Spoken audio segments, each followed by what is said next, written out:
Assalamualaikum warahmatullahi wabarakatuh. Perkenalkan, nama saya Nadia Tuanisa Sabila Putri dengan nomor NIM 2019-7310. Saya merupakan mahasiswi Fakultas Kedokteran Universitas Muhammadiyah Jakarta.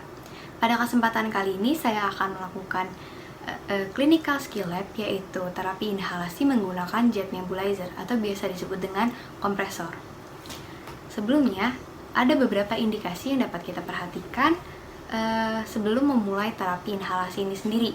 Yang pertama, biasanya pasien datang dengan keluhan sesak nafas, biasanya karena serangan asma. Selanjutnya ada eksaserbasi PPOK atau penyakit paru obstruktif kronis.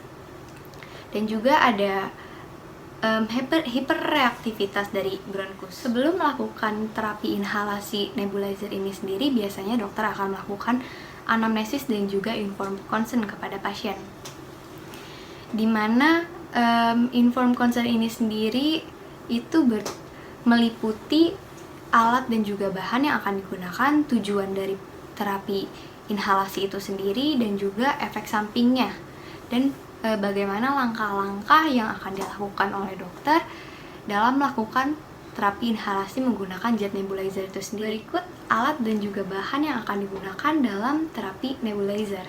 Yang pertama itu adalah nebulizer kit atau biasa disebut dengan kompresor.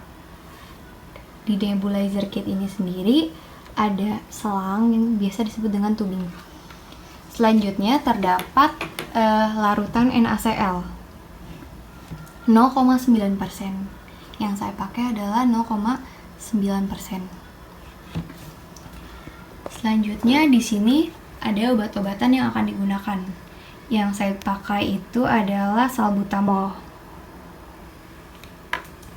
Selanjutnya di sini ada masker yang akan digunakan untuk melakukan terapi inhalasi nebulizer itu sendiri, dan juga di sini terdapat wadah untuk meletakkan larutan obat dan juga NaCl-nya. Biasanya selagi dokter menyiapkan alat dan juga bahan sebelum melakukan terapi inhalasi menggunakan nebulizer ini sendiri, dan juga memastikan bahwa alat dan juga bahannya terhubung dengan baik, dokter akan meminta kepada pasien untuk berkumur terlebih dahulu. Setelah berkumur, pasien akan disuruh oleh dokter duduk berbaring. Posisi tersebut bertujuan agar nantinya pada saat melakukan terapi obat-obatan yang ada dalam wadahnya itu sendiri tidak tumpah jika berbaring. Setelah itu, dokter biasanya akan mengajarkan pasien bagaimana cara menggunakan maskernya agar terpasang dengan baik dan juga benar.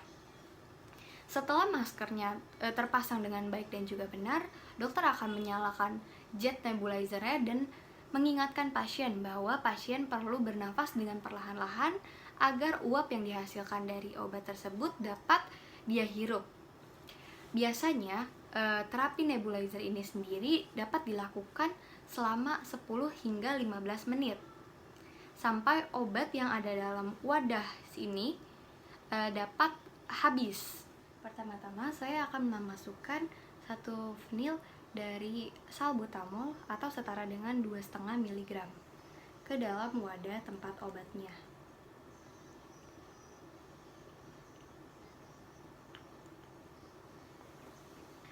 Setelah itu saya akan mencampurkan larutan NaCl ke dalamnya.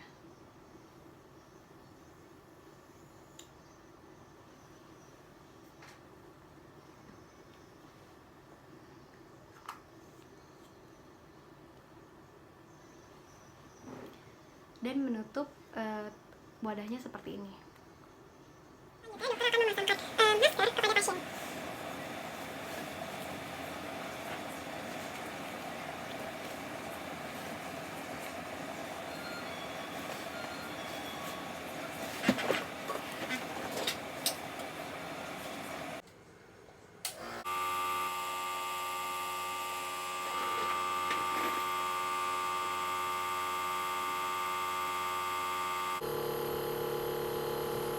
Setelah terapi inhalasi menggunakan nebulizer ini sendiri selesai, dokter akan membereskan alat dan juga bahan.